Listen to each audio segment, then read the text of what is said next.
Finally, I just want to say one thing again in English. See, the Prime Minister, when he becomes Prime Minister, he ceases to be a politician. He becomes the representative of the voice of this country.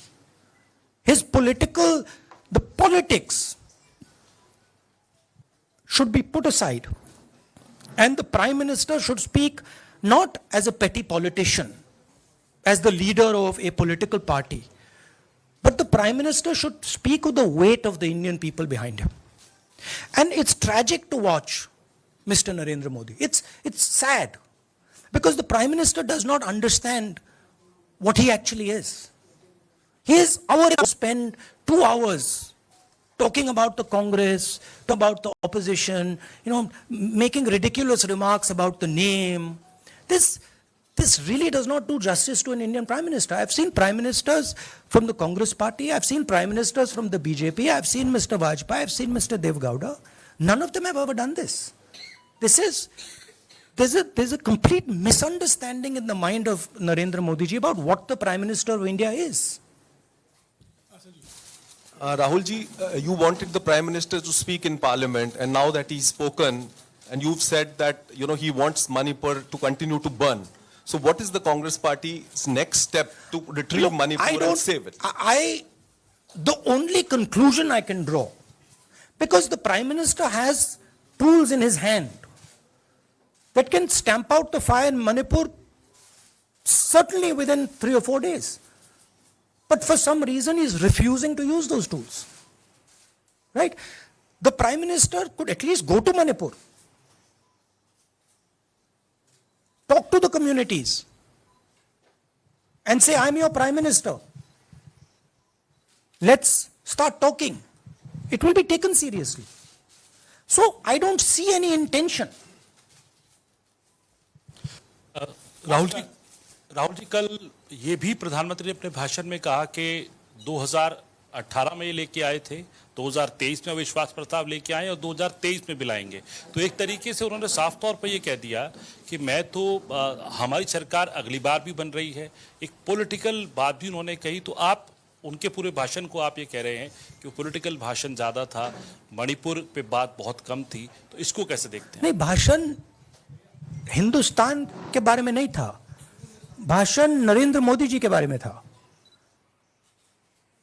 वो अपनी राय, अपनी राजनीति, अपने ambitions वो आपको दे रहे थे। सवाल ये नहीं है कि नरेंद्र मोदी जी 24 में प्रधानमंत्री बनेंगे या नहीं। सवाल ये है कि मणिपुर जल रहा है, महिलाओं का बलात्कार हो रहा है, लोग मारे जा रहे हैं। सवाल ये है, अगर ये प्रधानमंत्री कहना चाहते हैं तो ये पब्लिक मीटिंग में कहें। मजाक बनाना चाहते हैं तो जब मणिपुर नहीं चल रहा है तो करें। बट प्रधानमंत्री को यह समझ आनी चाहिए, बात समझ आनी चाहिए कि पार्लियामेंट में जो चर्चा हो रही थी वो उनके बारे में नहीं थी, वो मणिपुर के बारे में थी। सर नमस्कार। कल प्रधानमंत्री ने बार-बार कांग्रेस का नाम लिया और ये आरोप लगाया कि नॉर्थ ईस्ट और मणिपुर की सारी समस्याओं के कांग्रेस जिम्मेदार है। आप क्या जवाब देंगे? नहीं, अभी मैंने बोला ना, वही तो जवाब है। मुझे प्रधानमंत्री को जवाब देने की जरूरत नहीं है। मैं सिर्फ ये कह रहा हूं कि एक स्टेट की हत्या की गई है, भारत माता की हत्या कर दी गई है मणिपुर में। भारत माता की हत्या मणिपुर में कर दी गई और प्रधानमंत्री लोकसभा में मजाक उड़ा रहे हैं, हंस रहे हैं, नारे लगवा रहे हैं। मुझे क्या जवाब देने की जरूरत है?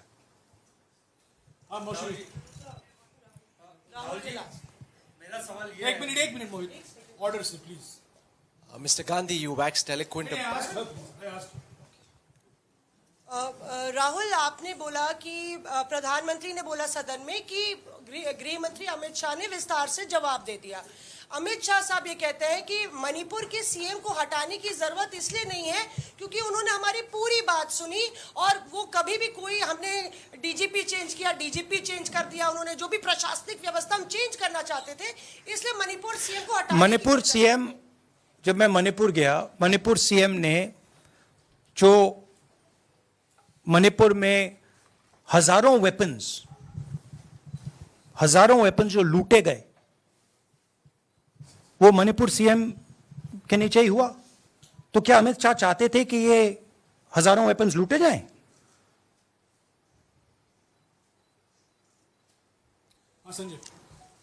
राहुल जी, जो हिंसा चल रही है, क्या अमित शाह चाहते हैं कि हिंसा चलती जाए?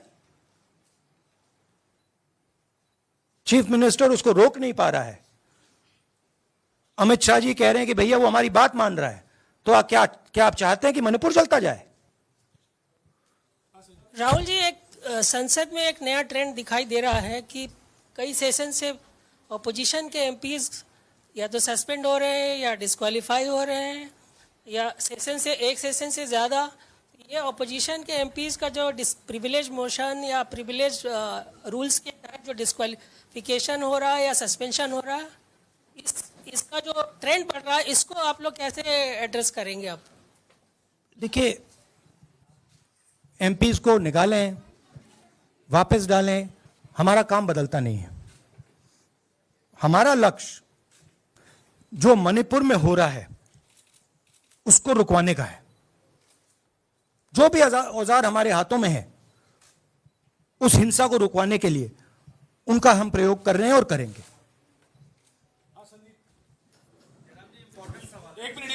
Yeah, Mr. Gandhi, you talked about using the army, deploying the army to control violence. You spoke that in Parliament. You've repeated here.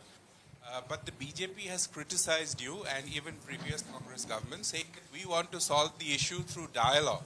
And they've criticized that in the 60s, in 64, the Mizo National Famine Front was bombed by the Indian Army, by the Indian Air Force.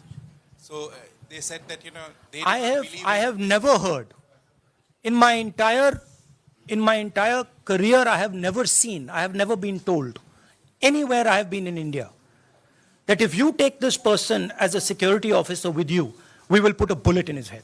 I have never heard it. And I heard it twice in Manipur. That means there is no dialogue in Manipur. There is pure violence taking place in Manipur. The first step is to stop the violence, put an end to it. I point out the army, but what I mean is that the Prime Minister has multiple instruments in his hands. He's not using them.